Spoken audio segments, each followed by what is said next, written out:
ఎవరికి ప్లస్ ఎవరికి మైనస్? ముందుగా 99 ప్రేక్షకులకి నమస్కారం, అలాగే ప్యానల్లో ఉన్న మిత్రులకి మీకు కూడా నమస్కారం. ఇప్పుడు రెండు విషయాలు నేను చెప్పదలుచుకున్నాను. మొదటిది, పవన్ కళ్యాణ్ గారు సందర్భానుచితం మాట్లాడితే, ఎందుకంటే కిరణ్ రాయల్ గారు కానీ లేదా బాలకోటి గారు కానీ చాలా క్లియర్గా క్లారిటీ ఇచ్చారు. ఆ క్లారిటీ పవన్ కళ్యాణ్ గారి దగ్గర లేదు. ఉదాహరణకి ఆయనే 11 మంది గెలిచినా 1100 మందిలా ఫీల్ అవుతున్నారు అని ఒక మాట అన్నాడు అనుకోండి, వాళ్ళ ఎవరికి సమస్య లేదు. కానీ ఆయన 11 మంది గెలిచిన వాళ్ళతో 1100 టైప్లో ఉన్న బిహేవియర్ ఆయన కనబడుతుంది అన్నది ఎవరికి బయలుగామో బాలకోటి గారు క్లియర్ చేసుకుంటే బెటర్. ఆయన అన్నట్టు ఒక మనిషి ముగ్గురులా కనబడుతున్నాడు అన్నదానికి కళ్ళు బయలుగామని బాలకోటి బాగా చెప్పారు, కాదంటలేదు, నో కాంట్రడిక్షన్ ఆల్సో. కానీ మనందరికీ బయలుగామలేదు, కానీ పవన్ కళ్యాణ్ గారికి బయలుగామయ్యా మన కోణంలో ఒకసారి ఆలోచించండి మీరు. ఎందుకంటే 11 మంది గెలిచారు అన్న విషయం మీరు నేను ప్రపంచం అందరికీ తెలుసు. 11 మందిని 1100 మందిలా ఊహించుకుంటాడంటే పవన్ కళ్యాణ్ గారికి ఇల్యూషన్స్ ప్రాబ్లమా లేకపోతే ఆయనకి ఇంటర్ప్రిటేషన్స్ ప్రాబ్లమా? ఎందుకంటే రీసెంట్ పాస్ట్లో ఆయన పవన్ కళ్యాణ్ గారు అనే వ్యక్తి జగన్మోహన్ రెడ్డి నీకు అధపాతాలను తొక్కుతానన్న దగ్గర నుంచి మాజీ ముఖ్యమంత్రి జగన్మోహన్ రెడ్డి గారు చేసి ఉంటారా అని ఇలాంటి మాటలు అసెంబ్లీ వేదికగానే మాట్లాడుతున్నారు. ఇది గమనించుకోండి ఫస్ట్. సో ఇక్కడ ఈ విషయాలకు సంబంధించి ఇందులో భయం పడడం ఇవన్నీ చిన్న చిన్న విషయాలు, ఎవరు భయం పడరు. అందులో ప్రత్యక్ష రాజకీయాల్లో గెలుపోవడంలో ప్రజలు నిర్ణయిస్తారు. ఇందులో పవన్ కళ్యాణ్ గారు వీరుడు ధైర్యశాలి లేదా జగన్మోహన్ రెడ్డి గారు ధైర్యశాలి ఇవన్నీ ప్రజలకు అనవసరం. వాళ్ళ 6 ప్యాక్ బాడీలు ఉన్నాయా, ఏ నాలుగుతంతారు వాళ్ళు నేలుతంతారు అంటే ఏ ఉండరు. అందరూ కలిసినప్పుడల్లా కార్యక్రమాలు ఇన్ని కబుర్లు మాట్లాడుతున్న లోకేష్ గారు మన బొత్స సత్యనారాయణ గారు గవర్నర్ గారు దీంట్లో ఎలా కలిశారు? సో క్లియర్గా కనబడుతున్నాయి కదా. ఇవన్నీ మనం ఇక్కడ ఊరికే ఆవేశపడి కావాలని పడ్డమే తప్ప అక్కడ వాళ్ళందరూ అండర్ కరెంట్ బ్రహ్మాండంగా ఉంటారు. ఎక్కడో పొలిటికల్ వెంజంటలో కొంతమందిని డిమార్క్ చేసి అటాక్ చేసి దగ్గర ఉదాహరణకి అంబట్రాంబాబు కానీ వంశీ కానీ ఇలాంటి వాళ్ళు జరుగుతున్న దాష్టికారు మనం చూస్తూనే ఉన్నాం. అందులో వాళ్ళు కూడా సమర్థించుకునేంత స్థాయికి పెరిగినప్పుడు ఇవాళ పవన్ కళ్యాణ్ గారి భాష, పవన్ కళ్యాణ్ గారి మాట తీరు మీద చర్చ పెడతామంటే నాకే అభ్యంతరం లేదు. ఇందులో భయం అన్నది కాన్సెప్టే కాదు, కానీ రాబోయే పరిణామాలను మాత్రం ఆయన ఖచ్చితంగా ఊహించగలుగుతున్నారు. తర్వాత ఇందాక కిరణ్ రాయల్ గారు అన్నట్టు 15 సంవత్సరాలు కూటమితో శైలి అవుతాం అన్న దగ్గర ఆప్షన్ ఎక్స్ప్లోర్ అవ్వడం ఈయన పరంగా అయితే ఉండదు. ఎందుకు అంటే ముఖ్యమంత్రి రేసులో ఈయన లేనట్టే లెక్క. కానీ కిరణ్ రాయల్ నిజమైన జన సైనికుడిగా ఆయన యాంటిసిపేట్ చేసుకోవడం, 70 మందికి మాకు స్థానాలు కావాలన్నా ఒకవేళ పెరిగితే. రెండోది నియోజకవర్గాల పునర్వ్యవస్థీకరణ జరిగినప్పుడు చూద్దాం. అది నెక్స్ట్ ఇయర్కి ప్రాబబిలిటీస్ అంటున్నారు. అది ఎలక్షన్కి 2029కి లీడ్ అవుతుందా లేదా కూడా వారికి అర్థం కావట్లేదు. రెండోది ఆయన జన సైనికుడిగా ఊహించుకుంటున్నప్పుడు 70-80 స్థానాలు మావాడు కింగ్ మేకర్ అవ్వడం, పవన్ కళ్యాణ్ గారు ముఖ్యమంత్రి అవ్వడం కిరణ్ రాయల్ ఖచ్చితంగా సమర్థిస్తారు. కానీ మాకున్న అన్ఫార్చునేట్ ఇష్యూ ఏంటంటే కిరణ్ రాయల్కి ఉన్న తెగింపు కూడా పవన్ కళ్యాణ్ గారి దగ్గర కనపడలేదు.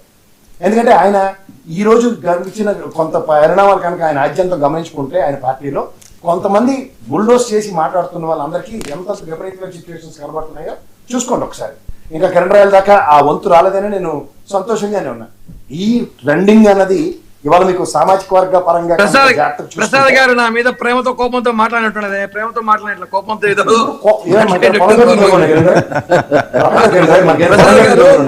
పొగబెట్టేట్టుంది నా మీద. ఒకటి జాగ్రత్తగా గమనించండి. ఇప్పుడు మీరు ఇందాక నన్ను కూడా అన్నారు కదా, జగన్మోహన్ రెడ్డి ముఖ్యమంత్రి అయిపోతారంటే మీరు ఎటకారం చేసినప్పుడు నేను పడ్డాను కదా, అలా మీరు కూడా సైన్యం పాటించండి. ఎందుకంటే మీరు మీ నాయకుడిని చిత్తశుద్ధి చాటుకోవడం, మా బాలకోట ఉద్యమ నాయకుడు తెలుగుదేశం పార్టీ పిలిచి కమిషనర్ పదవి ఇవ్వగానే ఇమీడియట్ గా చంద్రబాబు నాయుడు గారి విశ్వసనీయత చాటుకుంటాం లేదా? ఇది కామన్ ఫినామినల్ ఇన్ పొలిటికల్ ఏరాలో. కానీ ఉద్యమ నేపథ్యాలు నిజంగా నేను చేసిన రైతుల సమస్యలు అమరావతికి ఏం జరిగింది అన్నది మాత్రం మా బాలకోటకి ఇన్వర్టెడ్ కామర్స్ లో కాసేపు పెట్టి ఉంచాడు, వేరే సంగతి. కానీ నిరంతరం చిత్తశుద్ధి చాటుకుంటే ఇప్పుడు నేసమే చేయించడం మా కిరణ్ రాయలు ఏమో ఆలోచిస్తాడు, నా ప్రధానమంత్రి నా ముఖ్యమంత్రి పవన్ కళ్యాణే.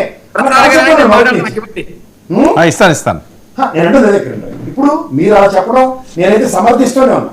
ఎందుకంటే ఒక పార్టీ కార్యకర్త తన అధినాయకుడిని అందరం మీద చూసుకుంటాడే తప్ప అధపాతంలో చూసుకోండి. కనీసం మీ మనోభావాలు గాయం కలగకుండా హెన్స్ఫోర్త్ పవన్ కళ్యాణ్ గారు మీరు అంటున్న కాపు సామాజిక నాయకుడు అని మీరు కాదన్నా, ఇవాళ ఒక సామాజిక వర్గం ర్యాలీ అవుతున్న ఓటు బ్యాంకుని స్థిరీకరించుకుని 21 స్ట్రైక్ రేట్ దగ్గర ఇవాళ ఎంత పర్సెంటేజ్ డ్యామేజ్ అవుతుందో ఒకసారి ప్రత్యక్ష రాజకీయాల అనుభవం ఉన్న వాళ్ళే క్రోడీకరించుకుని ప్రశ్నించుకోండి. ఆల్మోస్ట్ దగ్గర 7 to 8% డ్యామేజ్ అవుతుంది పవన్ కళ్యాణ్ గారికి స్థిరంగా మొన్న పడిన కాపు సామాజిక వర్గ ఓటు. ఇది ప్రత్యక్ష రాజకీయాల్లో వీటి పరిణామాలు ఎక్కడి దాకా కంట్రిబ్యూట్ అవుతాయో, ఎక్కడి దాకా అట్రిబ్యూట్ అవుతాయో రాబోయే రోజుల్లో కాలం నిర్ణయిస్తుంది. అంటే ఇది అవతల పార్టీ వాడు ఒడిసి పట్టుకుంటాడా లేదా, నెక్స్ట్ దీనికి ఆల్టర్నేటివ్ మెకానిజంలో ఏం చేస్తారు మన దగ్గర. కిరణ్ రాయలు ఇంకొక మాట కూడా చెప్తాను, ఇవాళ మీరు ఆయన ముఖ్యమంత్రిగా చూసుకుందాం అన్న దగ్గర కూడా ఇవాళ రీసెంట్ పాస్ డెవలప్మెంట్ కూడా లోకేష్ గారిని ముఖ్యమంత్రి చేసే ప్రాస్పెక్ట్ డ్రైవ్ అవుతుంది. మీరు ఇది గమనించండి. అంటే ఈ పుణ్యకాలం గడిచిపోతుందా లేదా అనే దానికి కూడా మీ ప్రశ్నకి సమాధానం అక్కడే దొరికేసింది. కానీ రాబోయే రోజుల్లో నియోజకవర్గ పునర్వ్యవస్థీకరణలో 70-80 అయినప్పుడు వాళ్ళకి కూడా అంతే డిస్ప్రపోర్షనల్ గా పెరిగి ఉంటాయి కదా. పెరుగున్న దగ్గర వాళ్ళకే మళ్ళీ వీడియో పవర్ దగ్గర మళ్ళీ మీది ప్రశ్నార్థకంగా ఉంటుంది. అదే 15 ఏళ్ళ ట్రాక్ రికార్డ్. ఇప్పుడు దేశ రాజకీయాల్లో చంద్రబాబు నాయుడు గారు వెళ్ళిపోతారు అన్న దగ్గర ఇప్పుడు మనకైతే రాజ్యసభ నుంచి ఆంధ్రప్రదేశ్ రిప్రజెంటేషన్స్ లేవు, ప్రాబ్లీ నెక్స్ట్ ఇయర్. ఇప్పుడు నితీష్ కుమార్ని మీరు జాగ్రత్తగా గమనిస్తే ఆంధ్రప్రదేశ్ మా ప్రొఫెసర్ నాగేశ్వరరావు గారు చాలా బాగా చెప్పారు. నేను నాతో ఎక్కిపించాను చాలా రోజుల తర్వాత ఆయనకి దండ పెట్టాలి. ఎట్లా అంటే మీరు జాగ్రత్తగా గమనిస్తే కేజ్రీవాల్ అనే ఒక సైంధవుని తీసుకొచ్చి కాంగ్రెస్ హటావో దేశ బచావో అన్న దగ్గర ఎక్కడెక్కడైతే కాంగ్రెస్ పాచికలు కోరుతున్నాయో ఢిల్లీ కానీ పంజాబ్ కానీ శాశ్వతంగా భూస్థాపితం చేశారు. ఇన్ ద సేమ్ సినారియోలో రీజనల్ పార్టీని గమనించే నేపథ్యంలో ఇవాళ ఒక పక్క పవన్ కళ్యాణ్ కానీ ఒక పక్క చంద్రబాబు నాయుడు కానీ అక్కడ నితీష్ కుమార్ని బీజేపీ వాడుకుని ఇవాళ అధికారం తీసుకొచ్చిన దగ్గర తదనంతర పరిణామాల్లో జరగబోయే దీనికి ఇవాళ మీరు ఉప ముఖ్యమంత్రి లేదా ఉప ప్రధానమంత్రి అన్న దగ్గర మీ వారికి ఉప ముఖ్యమంత్రి ఇచ్చారు. అక్కడ ఉప ప్రధాన దగ్గర నాకు తెలిసి అద్వానీ గారి తర్వాత Rajnath Singh garu is tall leader and senior most. Nitin Gadkari garu కూడా అధ్యక్షుడు చేశారు, సీనియర్ మోస్ట్. అలాంటి వారికి వాళ్ళ అవకాశం లేదు. రెండోది నాకు తెలిసినంత వరకు ఉప ప్రధాని అన్నది హోంమంత్రికి సంబంధించిన దాంట్లో ఇచ్చే ఛాన్సెస్ ప్రాబిలిటీస్ ఎక్కువ ఉంటాయి. ప్రధానమంత్రి ఉప ప్రధాని అన్న దగ్గర హోంమంత్రి స్థిరీకరంగా ఉన్న అమిత్ షా ద్వయం, నరేంద్ర మోడీ అమిత్ షా ద్వయం దగ్గర ముఖ్యంగా గోదావరిలో చంద్రబాబు నాయుడు గారు నరేంద్ర మోడీని అమిత్ షా నేర్పించిన నేపథ్యంలో ఇవాళ వీళ్ళని కన్సిడర్ చేస్తారన్న దగ్గర ఎట్టి పరిస్థితుల్లో శూన్యం తప్ప ఇంకేమీ లేదు. తర్వాత ఉపరాష్ట్రపతి ధన్ఖడ్ గారి ధర్మం అని 2 సంవత్సరాల టర్మ్ తగ్గిపోయింది. ఆ టర్మ్లో ఇవాళ ఈ రాధాకృష్ణ గారిది 1 సంవత్సరం సాగిన తర్వాత కూడా నెక్స్ట్ ఆప్షన్ ప్రాబిలిటీస్ ఉన్నాయి తప్ప రాష్ట్రపతి అంటే అందరికీ అర్థమయ్యే భాష చెప్తాను. ఇవాళ ముర్ము గారు ఒక వైటల్ రోల్ ప్లే చేశారు ఎన్డీఏ కూటమిలో. ఇంచుమించుగా సరిసేటుగా ఉన్న ఐఎన్డీఏ కూటమికి కూడా పిలిచి ఫ్లోర్ మేనేజ్మెంట్ చేసే దగ్గర అవకాశమే లేకుండా డైరెక్ట్ గా నరేంద్ర మోడీ గారితో ప్రమాణ స్వీకారం చేసే అంత చతురత సామర్థ్యం చంద్రబాబు గారి దగ్గర ఉండదు. వాళ్ళకి కావాల్సిన మనుషులను మాత్రమే పెనట్రేట్ చేసుకునే మోడీ గారి దగ్గర ఈయనతో అలాంటి అవకాశాలు లేవు. అంచేత కేంద్ర కేబినెట్ లో అంటే ఇప్పుడు చూడండి మనకి పౌర విమాన శాఖ రామారావు గారు అన్నారు ఎయిర్పోర్ట్ ప్రభుత్వాలే కాదు విమానాలు ప్రభుత్వం కాదు, కానీ ఒక నిరుపయోగమైన శాఖ మాత్రం మన ఆంధ్రప్రదేశ్కి ఇచ్చినట్టుగా బిల్డప్లు ఇచ్చుకుంటూ ఎందుకు అది ఉపయోగకరం లేదు. అదే ఉక్కు శాఖ మంత్రి ఇచ్చి ఉంటే ఇవాళ ఖచ్చితంగా ఆయన గలం వినిపించుంటుంది. ఎందుకంటే ఎర్రనాయుడు గారు ముద్దు పెట్టారు, మా ఉత్తరాంధ్ర అధినేత ఎర్రనాయుడు గారు ముద్దు పెట్టారు. సో ఖచ్చితంగా ఆయన వాయిస్ ఢిల్లీ రాజకీయాల్లో వేరే విధంగా ఉంటుంది. కానీ ఇవాళ నిస్సహాయ స్థితి. మీరు అన్నట్టు ఇవాళ ఈ పార్టీని ఎట్టి పరిస్థితుల్లో రీజనల్ పార్టీని కబలించే నేపథ్యంలో మీరు జాగ్రత్తగా గమనిస్తే కాంగ్రెస్ ఎక్కడెక్కడ నిర్మూలించి ఈ 1-2-3 స్ట్రాటజీలో సెకండ్ ప్లేస్ లో వెళ్ళడం ఫిక్స్ అయితే అప్పుడు ఈ చరిత్ర అంతా మాట్లాడదాం. ఏం చేస్తారు ఈ చేతిలో ఏం లేదు సార్. నితీష్ కుమార్ ఏమైంది ఆ పార్టీ శ్రేణులని లబోదిబోం అంటారు. మీరు ఎందుకు సార్ ముఖ్యమంత్రి పదవి వదులుతున్నారని. These are all preamble match fixed అయిపోయి ఉన్నాయి. వీళ్ళు కేవలం పావుల్లా పాచికలు కదుపుకుని మాత్రమే నటిస్తున్నారు. వీళ్ళ చేతిలో ఏమీ లేదు. రాబోయే రాజకీయాలు మార్పులు తథ్యం. ఈ ఇయర్ కాకపోవచ్చు, నెక్స్ట్ ఇయర్ అయితే ఇన్వర్టబుల్.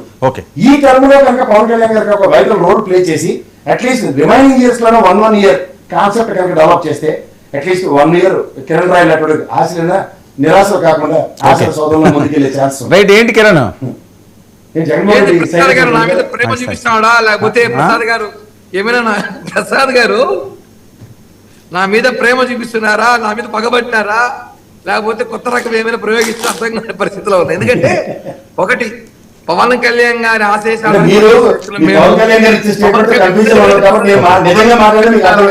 నడిచే వ్యక్తులం మేము. పవన్ కళ్యాణ్ గారు హీరో అయిన డిప్యూటీ సీఎం ఈ రాష్ట్రానికి. ఆయన కొన్ని మాట్లాడతారు, కొన్ని మాట్లాడలేరు. మేము పార్టీ కార్యకర్తలము, అధికార ప్రతినిధులము, పార్టీ నాయకులము, మేము ఏమైనా మాట్లాడచ్చు. మేము కొన్ని మాట్లాడచ్చు, కొన్ని మాట్లాడలేము. అంటే మీరు అంటారు పవన్ కళ్యాణ్ గారు కొన్ని